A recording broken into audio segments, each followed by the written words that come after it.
হরে কৃষ্ণ, রাধে রাধে। মৌমিতা পরিবারে তোমাদেরকে জানাই অনেক অনেক শুভেচ্ছা ও অভিনন্দন। আজকের আলোচ্য বিষয়টি হচ্ছে শ্রীকৃষ্ণের মাথায় ময়ূর পালকের রহস্য। তা বিস্তারিত জেনে নেব এই ভিডিওর মাধ্যমে। সকলেই ভিডিওটা পুরো সম্পূর্ণ দেখো। জগৎ সংসারের প্রতিপালক শ্রী বিষ্ণুর অবতার মনমোহন শ্রীকৃষ্ণ। তার মোহনীয় রূপে বিমুগ্ধ হতো সকল ব্রজবাসী। ঘন কৃষ্ণবর্ণ মেঘের মতো তার চেহারা, লালচে ঠোঁটে সবসময় যেন একটা হাসি লেগে আছে। উজ্জ্বল দীপ্তিতে উদ্ভাসিত তার নয়ন, মুখমণ্ডলের চারপাশে বিন্যস্ত গভীর কালো কোঁকড়ানো কেশের বাহার। তার শরীরে ভূষিত পীতবর্ণের বসন এবং বক্ষ মাঝে শোভা পায় কৌস্তব রত্ন।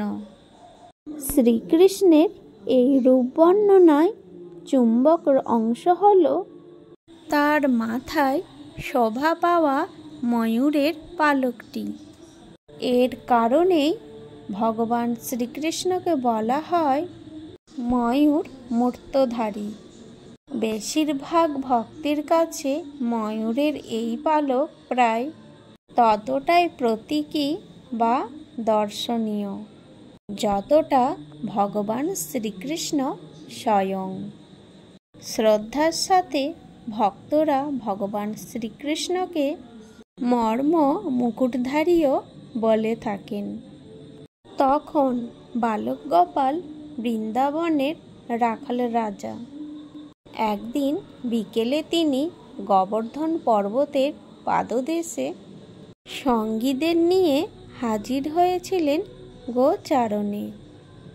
কিছুক্ষণের মধ্যে তার সঙ্গীরা তথা বলরাম, সুধাম, সুবল এবং অনেকেই বৃক্ষের কমল ছায়ায় আচ্ছন্ন হয়ে ঘুমিয়ে পড়েছিলেন। দুষ্ট গোপাল পরিকল্পনা করলেন তাদের নিদ্রাভঙ্গ করার, সেই সাথে ঘুমন্ত গাভীদেরও। এবার কৃষ্ণ তার ঠোঁটের অমৃত বাঁশিতে প্রদান করলেন। গম্ভীর অথচ ধীর ছন্দযুক্ত এক সুমধুর বাঁশি থেকে নির্গত হতে লাগল। এই বিস্ময়কর তরঙ্গ গোবর্ধন পর্বতের আশেপাশের সমস্ত ময়ূরকে মোহিত করে তুলেছিল। তাদের হৃদয় খুশিতে গাইতে শুরু করল এবং তাদের নিজস্ব সঙ্গীতে আকাশ বাতাস পরিপূর্ণ করে তুলল। মোহন বাঁশি হতে নির্গত আনন্দিত শব্দ তরঙ্গ ময়ূরদের নৃত্য করতে উৎসাহিত করল। কৃষ্ণ, যিনি সমস্ত শিল্পকলার উৎস, তাদের নৃত্য দেখে খুশি হলেন এবং তাদের দিকে মৃদু হেসে উৎসাহিত করলেন।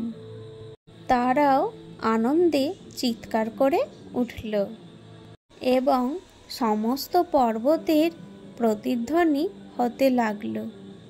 একসময় তাদের ধ্বনি প্রতিধ্বনি প্রভেদ শূন্য হয়ে গেল এবং তারা উত্তেজনায় তাদের পেখম ঝাপটিয়ে লাফাতে লাগল। যখন ময়ূরেরা নৃত্য করছিল তখন ময়ূরদের রাজা শ্রীকৃষ্ণের চরণ কমলের দিকে এগিয়ে এলো এবং তার পবিত্র চরণ স্পর্শ করে একটা শব্দ করল।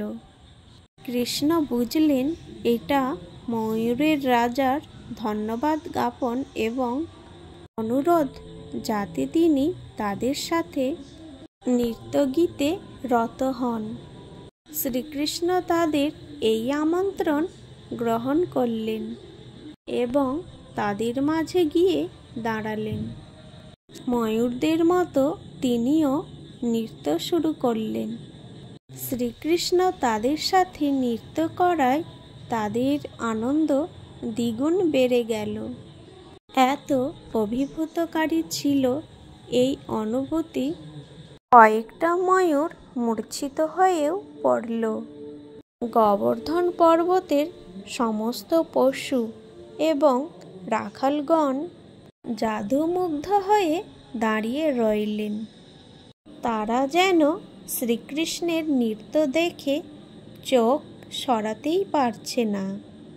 শ্রীকৃষ্ণের বাঁশিও তার প্রভুর ব্যতিক্রমী ক্রিয়াকলাপ দেখে নিজেই গাইতে শুরু করল। গোবর্ধন পর্বতের চূড়া, স্বর্গ এবং পাতাললোকের থেকেও দৃশ্যমান ছিল এই চমৎকার দৃশ্য। অনেকক্ষণ ধরে নৃত্য করে ক্লান্ত ময়ূর দল নৃত্য থামায়। ময়ূরের রাজা বিনয়ের সাথে শ্রীকৃষ্ণের কাছে গিয়ে শ্রদ্ধায় মাথা নত করে বলল, আপনি আমাদের এক আনন্দপূর্ণ উৎসব উপহার দিয়েছেন, যে জন্য আমরা আপনার নিকট চিরকাল কৃতজ্ঞ থাকব। আমাদের কর্তব্য আমরা আপনাকে গুরুদক্ষিণা দিই। তাই আমি অনুরোধ করছি, আপনি আমাদের একমাত্র সম্পদ, আমাদের এই পালক আপনি গ্রহণ করুন এবং এটাকে আপনার মুকুটের সজ্জা হিসেবে পরিধান করুন। এরপর পরমানন্দে অশ্রু বিসর্জন দিয়ে রাজা অনেকগুলি পালক ত্যাগ করলেন আর প্রার্থনা করলেন তিনি যেন এই পালক শিরভূষণ করেন। শ্রীকৃষ্ণ মুকুটে স্থান দিলেন ময়ূরপুচ্ছ। সেই থেকে তার মস্তকে শোভা পেল ময়ূরপুচ্ছ।